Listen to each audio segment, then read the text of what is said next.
So, in last class we have talked about basically polar coordinate, है ना? So आज हम लोग बात करेंगे next coordinate system, that is first cylindrical, that is extension of polar, so nothing new, and then we will talk about spherical polar system. और फिर उसको जर्नलाइज कोऑर्डिनेट में किस तरह से लेकर आते हैं, कैसे देखते हैं, वो समझने की कोशिश करेंगे. ठीक है? So let's try to go for this. So what is cylindrical coordinate?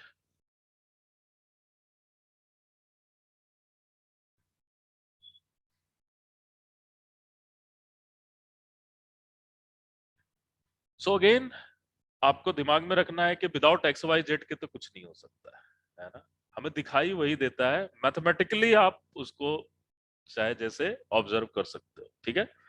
So what we have x, y and z, and my cylinder is along z axis.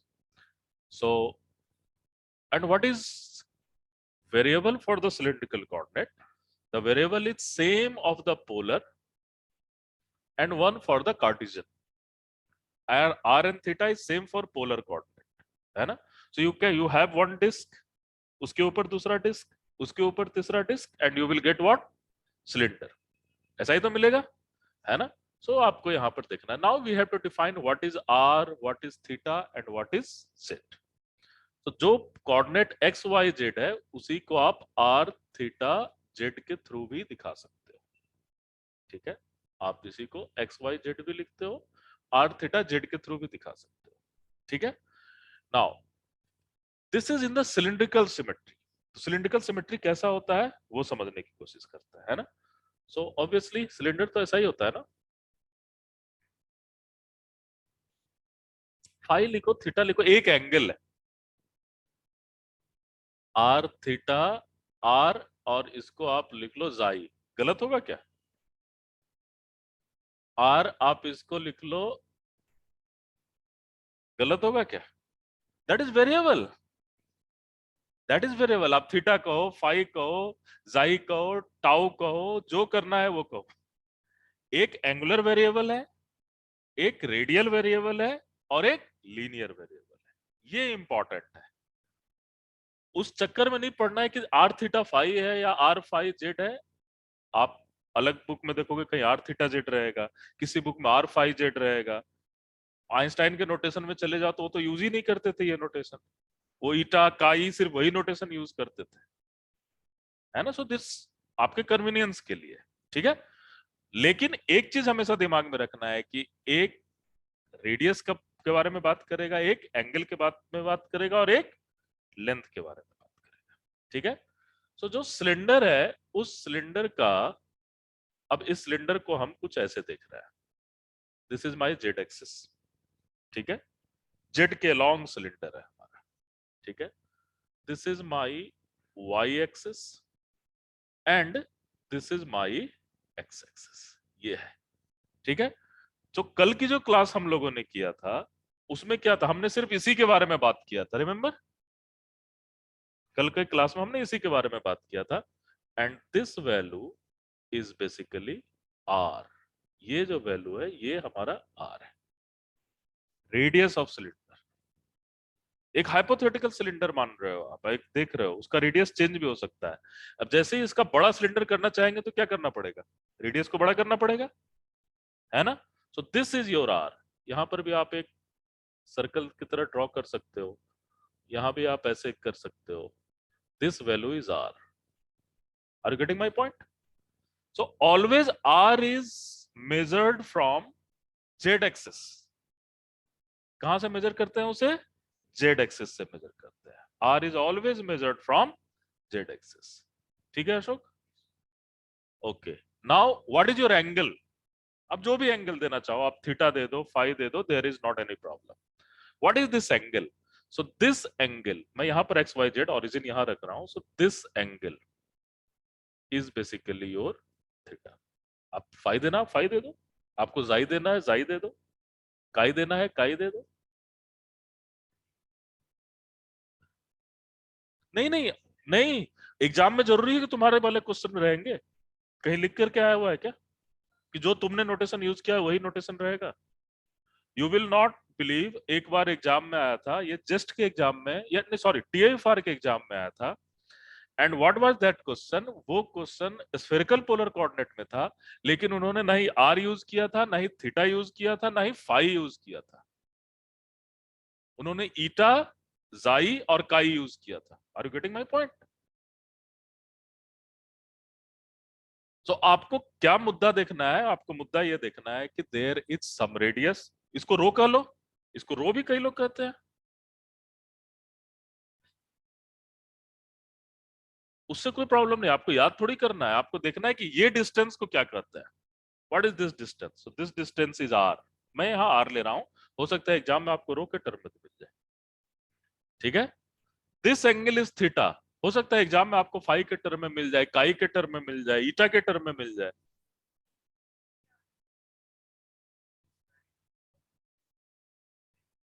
Are theta phi वो तो अलग है भाई, वो तो स्फेरिकल पोलर है, ये तो सिलिंड्रिकल कोऑर्डिनेट है, ये अलग चीज है। So you have R X Y and this is angle theta, this is angle theta, है ना, this is angle theta. And what is Z?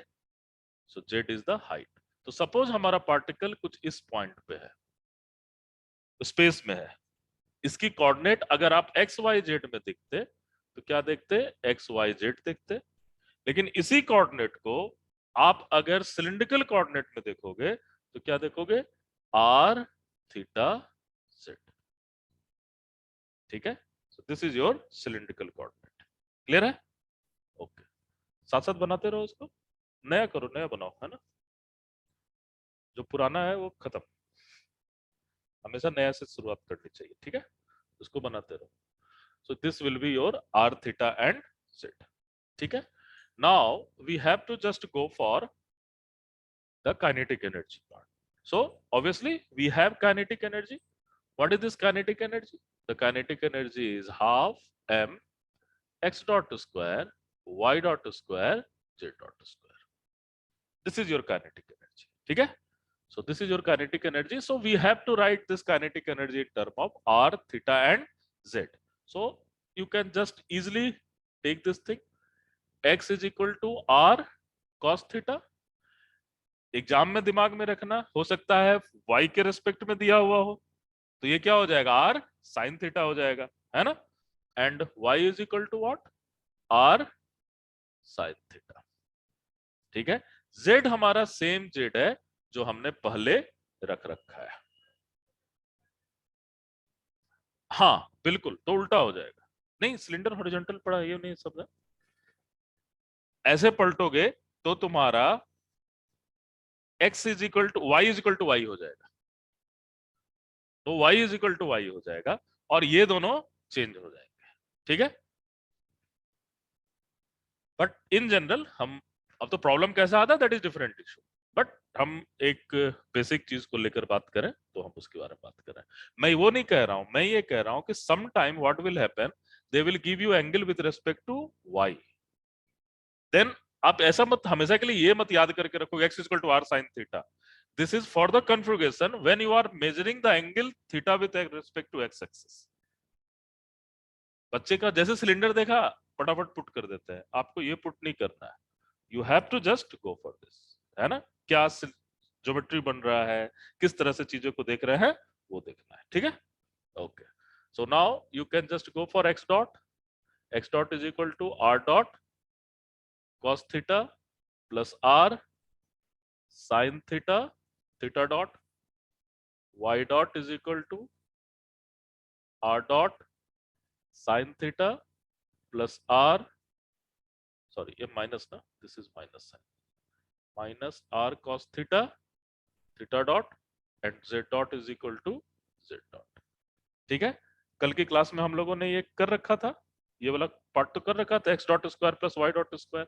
तो इसकी वैल्यू क्या आ जाएगी काइनेटिक एनर्जी को? डायरेक्ट लिखूं, so kinetic energy is half m r dot square r square theta, यहां तक तो कल था, एक एक्स्ट्रा पार्ट आ रहा है, that part is what?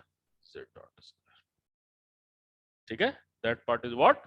z dot square. This is your kinetic energy in cylindrical coordinate. So up again, and what is your generalized coordinate here? R theta and Z is your generalize coordinate. क्या है generalize coordinate? R theta and Z. ठीक है, लेकिन R dot क्या है? What is dimension of R dot? Meter per second. What is dimension of R theta dot? Meter per second. What is dimension of Z dot? Meter per second. तो आप ये जो term देखोगे, इसकी dimension always, kinetic energy की dimension half into metre per second whole square आएगी। Generalise coordinate आपकी जरूरी नहीं है कि सारे की डायमेंशन सेम हो। जनरलाइज कोऑर्डिनेट में आर डॉट की डायमेंशन क्या है? Metre per second. बट दूसरा जनरलाइज कोऑर्डिनेट क्या है? 1/टाइम।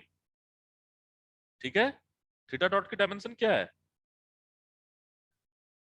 डायमेंशन क्या है? 1/टाइम। एंड जेड डॉट का डायमेंशन क्या है? Metre per second. सो यहाँ दो का डायमेंशन सेम है, एक का डायमेंशन अलग है। एक प्रॉब्लम करें? चलो, आप ऑलवेज एक चीज दिमाग में रखना, ज्योमेट्री क्या कहता है, सिमेट्री क्या कहता है, वो ध्यान में रखना। वेरिएबल अपने हिसाब से ले लो, अपना वेरिएबल बना लो, कोई नहीं रोक रहा आपको। ठीक है, सो मैं ऐसे क्वेश्चन आपके एग्जाम में दूंगा कि सिलिंड्रिकल कोऑर्डिनेट को मैंने दूसरे वेरिएबल में लिखा, तुम्हें आइडेंटिफाई करना पड़ेगा क्या है, नहीं है ना। सो ये चीज दिमाग में रखते हैं। चलो एक प्रॉब्लम करते हैं।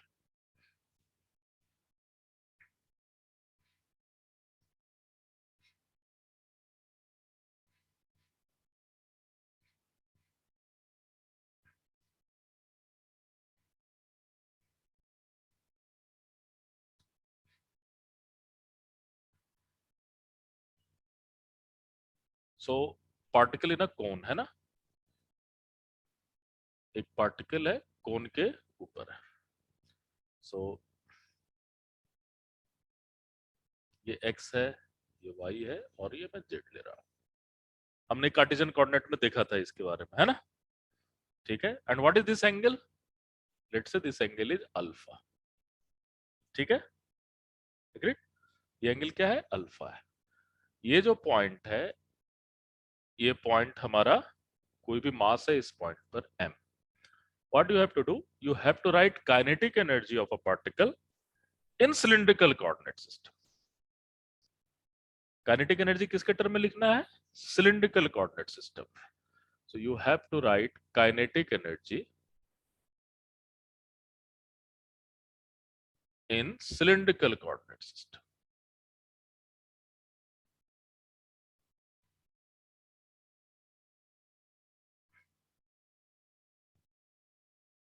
ठीक है, kinetic energy in cylindrical coordinate system कैसे लिखोगे? So what will be kinetic energy in cylindrical coordinate system? आप तो यही लिखते हो, half m r dot square r square theta dot square plus z dot square. अभी तुरंत लिखा था। इसका पॉइंट हम दे देते हैं in cylindrical coordinate, that is r theta and z। ठीक है, चलो जरा मुझे बताओ, r इसमें क्या है नवीन? ये डिस्टेंस है ना, वेरी गुड। ठीक है, थीटा क्या है जी अशोक? थीटा कैसे आप मेजर कर रहे हो आप? कैसे? ऐसे करके एक सर्कल बना दे, है ना। और ये अगर एक्स एक्सिस है तो थीटा को हम ये दिखा रहे हैं, यही है ना। और जेड क्या है? ये डिस्टेंस है ना, दिस इज योर जेड। ठीक है, वेरी गुड। सो आर आपको यहां से मेजर करना है। ठीक है, बाय द वे ये बताओ, ये काइनेटिक एनर्जी मैंने सही लिखा है गरिमा? वेरी गुड, क्योंकि डिग्री ऑफ फ्रीडम सिस्टम की क्या है? 2 है। डिग्री ऑफ फ्रीडम क्या है इसकी, सिस्टम की? 2 है। सो जितनी डिग्री ऑफ फ्रीडम होगी उतनी ही जनरलाइज कोऑर्डिनेट यूज करोगे आप। यहां पर आपने कितनी जनरलाइज कोऑर्डिनेट यूज की है? 3, आर थीटा एंड जेड। लेकिन डिग्री ऑफ फ्रीडम क्या है? 2 है। तो आपको कितनी जनरलाइज कोऑर्डिनेट चाहिए? 2 ही चाहिए। तो हमें क्या करना पड़ेगा? इक्वेशन ऑफ कंस्ट्रेंट का यूज करना होगा। ठीक है, अब इक्वेशन ऑफ कंस्ट्रेंट आपने किस कोऑर्डिनेट सिस्टम में लिखना है? सिलिंड्रिकल कोऑर्डिनेट सिस्टम में लिखोगे, है ना। तो सिलिंड्रिकल कोऑर्डिनेट सिस्टम में टेन अल्फा को क्या लिख सकते हैं? आर अपॉन जेड, है ना, tan ये अल्फा है, तो r upon z, this is nothing but what, r upon z। अब आप चाहो तो वेरीफाई भी कर सकते हो। कार्टेशियन कोऑर्डिनेट में याद है लिखा था हम लोगों ने लास्ट क्लास में, tan alpha is equal to nothing but x square plus y square upon r, यही है ना, ये हमारा, sorry upon z, upon z, so this will be, अब यहां चाहो तो आप पुट कर सकते हो x is equal to r cos theta, y is equal to r sin theta. इसे जब पुट करोगे you will get exactly same thing.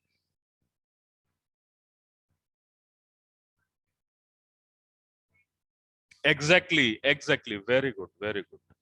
जब भी आप सिलिंड्रिकल कोऑर्डिनेट सिस्टम की बात कर रहे हो तो आपका आर ये है जो तुम्हारा एग्जाम का क्वेश्चन है, ठीक है, जो आपका जो आर है वो ये है। Are you getting my point? अगर आप आर ये ले रहे हो तो आप स्फेरिकल पोलर कोऑर्डिनेट में हो, जो नेक्स्ट हम डिस्कस करेंगे। तो ये आर का मतलब सिर्फ आर ये नहीं समझना है कि आर का मतलब यहाँ रेडियस ऑफ सर्कल है और वहां आर का मतलब रेडियस ऑफ स्फेयर है। Are you getting my point? इसी कारण इसे सिलिंड्रिकल कहते हैं और वहां स्फेरिकल कहते हैं। दोनों में बहुत जमीन आसमान का अंतर है, लेकिन एक प्रॉब्लम दूसरे ढंग से भी कर सकते हैं, there is not any problem, उसको स्फेरिकल में भी लिख सकते हैं। आपके ऊपर डिपेंड कर रहा है कि आप किस सिस्टम में, किस कोऑर्डिनेट सिस्टम में कंफर्टेबल हो प्रॉब्लम को करने के लिए, ठीक है। ओके, नाउ तो अब बताओ हम किसे चेंज करना चाहोगे? मैं तो जेड डॉट को ही चेंज करना चाहूंगा, है ना।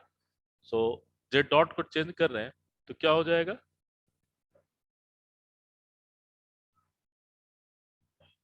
R dot cot alpha. मैं इसको नीचे ले जा रहा था, आर डॉट कॉट अल्फा, है ना। सो जेड डॉट की वैल्यू क्या लिख सकते हैं, आर डॉट कॉट अल्फा, ठीक है ना। इसके यहां पर वैल्यू पुट कर दो तो आप लिखोगे half M R dot square R square theta dot square plus R dot square cot square alpha, ठीक है। So this is all about your cylindrical coordinate. इसको चाहो तो और भी अच्छे से लिख सकते हैं, है ना, जितना ज्यादा कॉम्पैक्ट रूप में लिख सको, क्योंकि एग्जामिनर तो हमेशा आपको क्या देगा, कॉम्पैक्ट के रूप में देता है ना, R square theta dot square. ये भी कुछ होता है क्या, one upon cot square alpha, होता है क्या कुछ? नहीं होता है, सेक वगैरह नहीं आता है, वन माइनस होता है, अच्छा, कोई नहीं, देख लेना, चलो देख लेना। एनीवे तो ये हमारा है, इसको आप जितना भी कॉम्पैक्ट में चाहो कर सकते हो, ठीक है। सो क्लियर हो गया ना कि हमें आर को डिफाइन करना है सिलिंड्रिकल कोऑर्डिनेट, ठीक है। सो दिस इज तो प्रॉब्लम, आप चाहो तो सिलिंड्रिकल में अप्रोच कर सकते हो, है ना, डिपेंड्स ऑन किस तरह का सिचुएशन दिया है, क्या दिया हुआ है, ठीक है, ये हमेशा ध्यान में रहेगा, ठीक है। Let's go for next coordinate system. लिख सकते हैं बिल्कुल, तो आपका जो वेरिएबल होगा जेड और थीटा हो जाएगा, लेकिन दो ही तो जनरलाइज कोऑर्डिनेट होंगे ना, उसके अनुसार आप चेंज कर लोगे। Very good. अगर कोई बोले कि हाइट वाले चीज को एनालाइज करना है तो आर को जेड के टर्म में कन्वर्ट करेंगे। डिपेंड क्या है, अगर आप हाइट वाले चीज को चेंज करोगे तो जेड को आर के टर्म में, सॉरी आर को जेड के टर्म में डिपेंड करोगे। रेडियस वाली चीज को आपको एनालाइज करना है तो जेड को आर के टर्म में डिपेंड करेंगे। इतना तो हम कॉमन सेंस लगाएंगे, but you should always keep in mind that number of generalised coordinate must be equal to number of degree of freedom. ये हमेशा दिमाग में रहेगा, ठीक है। सो क्यों ना आप चेंज कर लो, उसमें भी चेंज कर लो, चलो टेक योर टाइम, 30 सेकेंड दे रहा हूं, इसको जेड के फॉर्म में लिखो फटाफट, टेक योर टाइम।